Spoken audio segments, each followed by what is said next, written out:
High, good morning.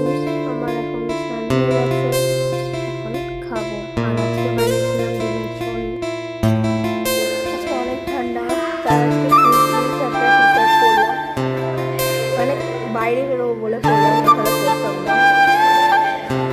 বাইরে যাবো একটু দোকানে, আমি দেখো আছি বারান্দায়, মানে করিডোরটা, তো ভিউটা দেখো বারান্দার জানলা থেকে, সেই সুন্দর। এখানে জানো তো অনেক নারকেল গাছ, সুপারি গাছ, সেই ভালো লাগে।